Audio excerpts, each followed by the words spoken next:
The Shelby Cobra. It's probably a car you already know about if you're watching my channel. If you aren't, however, well, it's basically the English AC Ace, but with a 427 cubic inch. That's 7 liters of American horsepower. It produces almost 440 horsepower and weighs less than 1000 kgs. Now, of course, that is the formula for a rocket ship. 0 to 100 took 4.2 seconds, and its top speed was at least officially quoted as 270 kmph. However, in Britain, some guy did 300 kilometers an hour in a stock Cobra, and that is basically the reason we have speed limits in the UK. True story, by the way. It was already an extremely legendary car, also known for absolutely murdering Ferraris on the world stages of motorsport like Le Mans and other races. Now this car, even though it was already a legend, already had a bit too much power for its own good. Some people in Germany saw it and were like, well, I mean, it's cool, but it just ain't cool enough. But so what did they do? They birthed one of the wildest, most crazy mechanical inventions.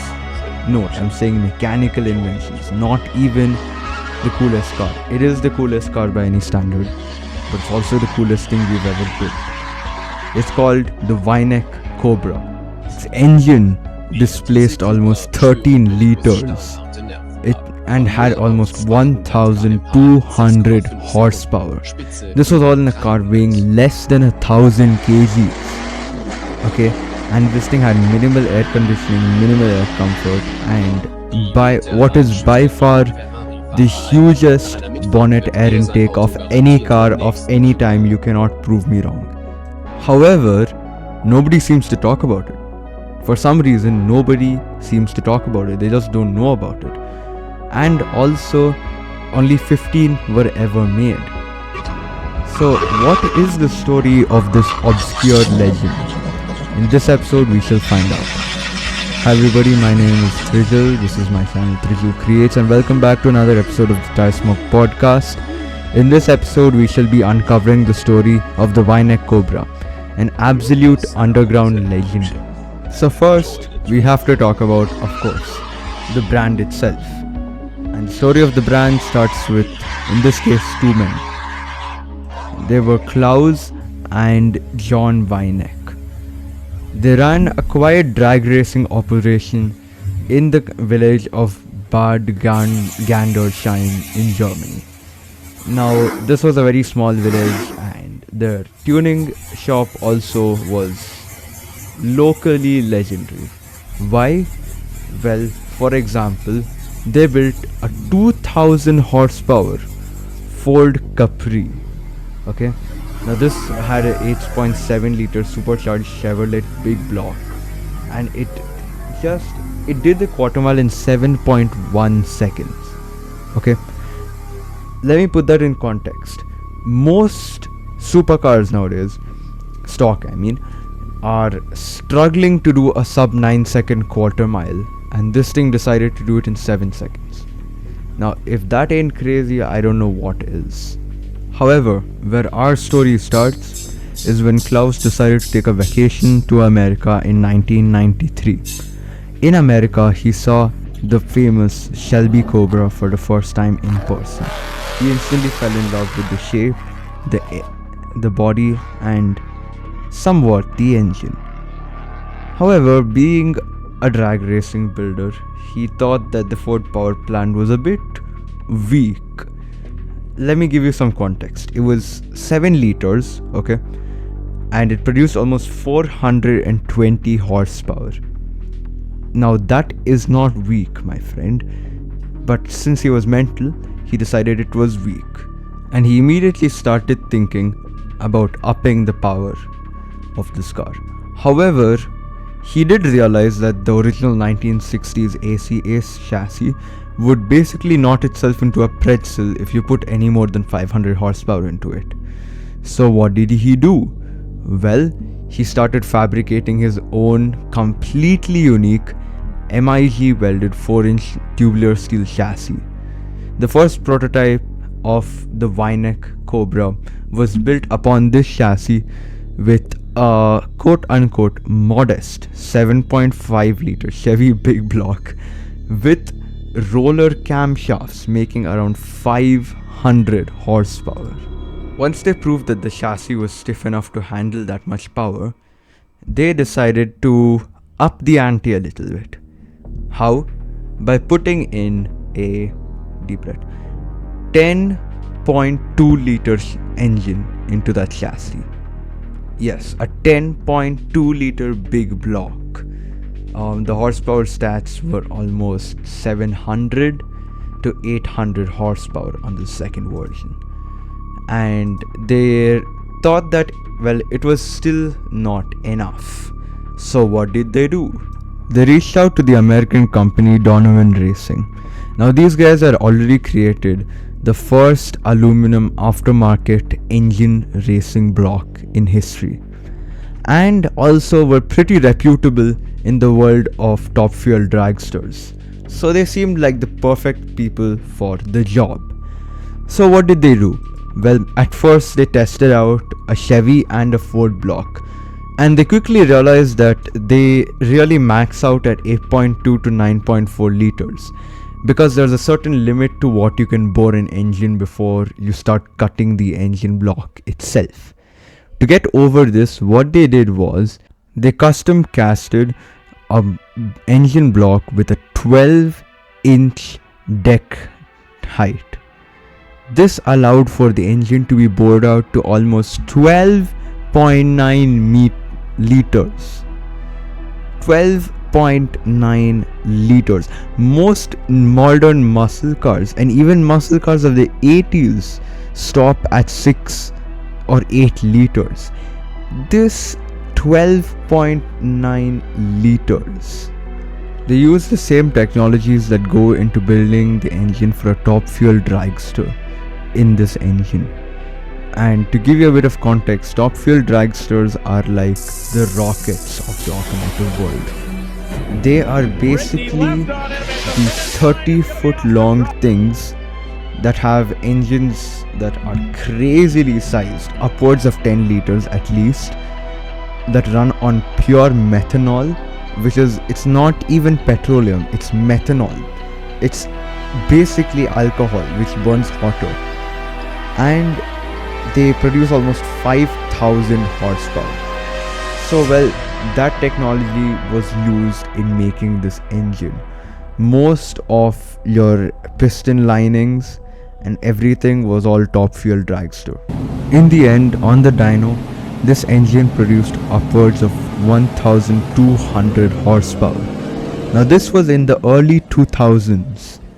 The Bugatti Veyron had just been launched, and these guys, Bugatti had a budget of almost millions. They were sponsored by the Volkswagen Group. They had their own test track. They could make as many prototypes as they wanted. However, these guys from a small village in Germany built an engine with more horsepower output than that in a Bugatti Veyron. Because no gearbox at the time could handle this massive horsepower output, Weineck had to turn towards drag racing once again. Instead of utilizing a normal 6-speed or 5-speed manual transmission, they utilized a racing 4-speed manual. Now, why so less gears, you may ask? Well, it's because the engine does not need as many gears to get up to top speed. The horsepower and torque alone can pull it up to top speed. All it needed was a gearbox that would not melt or burst when you put the power down. As a result, the gearbox was extremely heavy duty and was ensured that it can handle the power of the engine. Despite this, however, most road testers in their reviews said that first gear was completely useless. Why? Because the engine's power was so much and the car was so light that as soon as you selected first gear and tried accelerating, the engine would instantly bash the rev limiter, making the gear basically useless because the car would basically do a mini burnout. So what they said was, don't use second gear unless you want to have a racing start. Yes, that's what they said. Don't use first and second gear if you want to have a racing start. Instead, start the car on third gear. And even if you started on third gear, make sure to use the throttle extremely slowly, otherwise it would just accelerate off. And that was the engine, gearbox and chassis done. Another thing he realized was that the original hood was way too small to fit the massive projections that were called the velocity stacks. Velocity stacks are basically, you can think about them like modified air intakes. They're basically throttle bodies, and if you've seen an old Formula 1 car, you'll know what I mean, basically. And these velocity stacks were so big that they protruded at least few inches out of the hood. So what they did was, they cut up the hood, they made an extremely huge bonnet bulge and stuck it on. Other than that, obviously they needed to get new tires for the car, and they put drag racing spec semi-slicks on the car. However, the most surprising part about this whole car building process is that the car still remains street legal. Somehow, this thing, you could still drive it on the road. Not that it would be very comfortable on the road though, with its literal NASCAR source suspension. Now, NASCARs generally have to have the strongest suspension, except F1 of course, because of the insane amount of speeds and the G-forces they experience in the corners. Even though it's turning left all day, you're forgetting that they're turning left at nearly 260 kilometers an hour. This puts an insane amount of stress on the whole of the suspension plus tire setup. So going with NASCAR suspensions was a wise idea for this car. The result of all of this was one of the most insane cars ever made. 0 to 100 barely took 2.5 seconds. Top speed was electronically limited to 250 kmph, although theoretically it could go up to 300 kilometers an hour in 10 seconds. It had the most powerful production engine in the world at the time, and it still produces one of the highest torque figures ever recorded, almost 1600 Newton meters of torque. For comparison, the Bugatti Veyron has a very close torque figure of 1500 Newton meters. So you can imagine how torquey it was. Despite being the most powerful car in the world at the time, it was only reviewed by a few magazines, most notably Road and Track, and it received good reviews from critics, but they called it very hard to drive. And since a very limited amount of these were produced, almost 15, it wasn't really considered as a Veyron beater because the Veyron was produced in much larger numbers. Also, unlike the Weineck, the Veyron could be driven every day. It could be driven to get groceries and all of that. However, the Weineck Cobra, it was mainly meant for drag racing, and it was largely just a one-trick pony. Currently, Weineck still exists. They operate out of the same small village in Germany, and yeah, they still work. If you want, they'll tune your car for you. But the Weineck Cobra has been by far the most popular car, and yeah, it's the most famous one because I did not know any other cars that came out of Weineck engineering. But what contributions exactly did it make to the car world?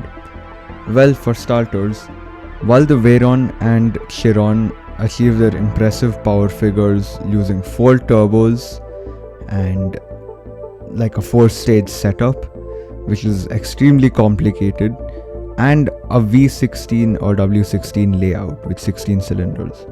However, the Weineck Cobra achieved the same amount of power with a naturally aspirated big old V8. It was completely naturally aspirated, had no turbo, no supercharger, and also we were forgetting that this car was built in a small village in Germany, while Bugattis like the Veyron and Chiron were backed by Volkswagen, developed extensively, almost like I think there was a decade of development period for the Chiron. Yeah, so they had massive funding, all the facilities available. Whereas this drag racing shop in Germany, a small village at that, they just decided to beat them. And that was the end of this episode of the Tyre Smoke Podcast. If you like this video, please like, share and subscribe. Thank you all for watching.